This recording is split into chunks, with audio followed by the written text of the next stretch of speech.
అందరికీ నమస్కారం. లక్ష్మీ గణపతి జ్యోతిష్యాలయానికి స్వాగతం సుస్వాగతం. రాహుకి శత్రువులు ఎవరనేది తెలుసుకుందాము. రాహుగ్రహానికి సూర్యుడు, చంద్రుడు, కుజుడు అంటే అంగారకుడు అనమాట. ఈ ముగ్గురు కూడా రాహుకి శత్రువులు. ఆ ఒక్క రాహు ఏం చేస్తాడంటే దేనికి అధికారంగా ఉంటాడంటే ఆయన కళ్ళకి, ముఖానికి, దాని తర్వాత విదేశయానానికి, మంచి తెలివితేటలకి ఈ యొక్క రాహు అధిపతి. ఆ ఒక్క రాహుతోటి ఈ యొక్క శత్రువులు ఎవరైతే ఉన్నారో సూర్యుడు, చంద్రుడు, కుజుడు కూడా సూర్యుడు ఏం చేస్తాడు? ఆరోగ్యాన్ని ఇస్తాడు. చంద్రుడు మనశ్శాంతిని ఇస్తాడు. అలాగే కుజుడు ఒక శత్రువుల్ని, రుణాలని, రోగాల్ని, రక్తపీడల్ని, దాని తర్వాత భూమికి సంబంధించిన వాడు ఈ యొక్క కుజుడు అనమాట. సో దాంతో ఏమిటంటే రాహుకి ఎప్పుడైతే శత్రుత్వం పెరిగిందో అప్పుడు భూమి సంచారం కానీ, లేదా ఆయుష్యం కానీ, ఆరోగ్యం కానీ, లేదా మనశ్శాంతి కానీ ఈ మూడు లేకుండా ఉండే అవకాశాలు అయితే ఉంటాయి.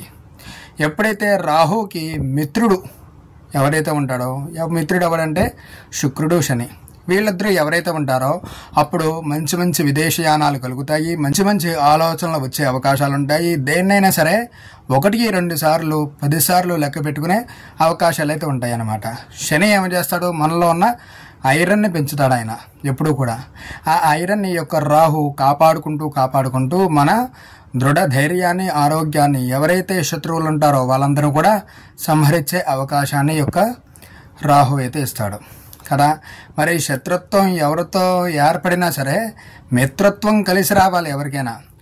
ఎవరికి ఏమైనా ఉన్నా, ఏమైనా లేకపోయినా సరే ఖచ్చితంగా మిత్రుడు కలిసి ఉంటే మాత్రం ఖచ్చితంగా కలిసి వస్తుంది. ఖచ్చితంగా రాహు మహాదశులైనా, రాహు అంతర్దశులైనా, లేదా శుక్రుడు, శని వీళ్ళంతా కలిసి ఉన్నా అంతే తప్ప సూర్యుడు, చంద్రుడు, కుజుడు కలిసి ఉంటే మాత్రం ఖచ్చితంగా నానా అవస్థలో పడతారు.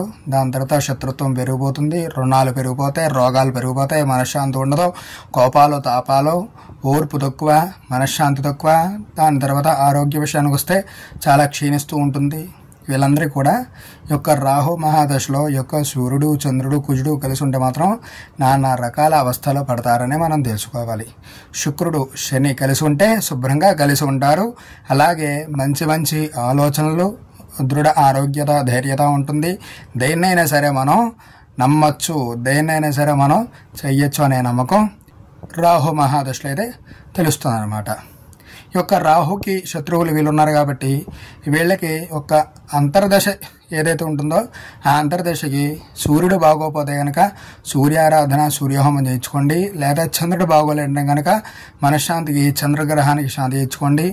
కుజుడు బాగోలేదంటే కనుక రుణాలు, రోగాలు పెరిగిపోతున్నాయంటే కనుక అంగారకుడికి అంటే కుజుడికి కుజ పాశుపత హోమం చేయించుకోండి. ఇంకో వీడియోతో ఇంకోసారి కలుస్తాను. నమస్కారం.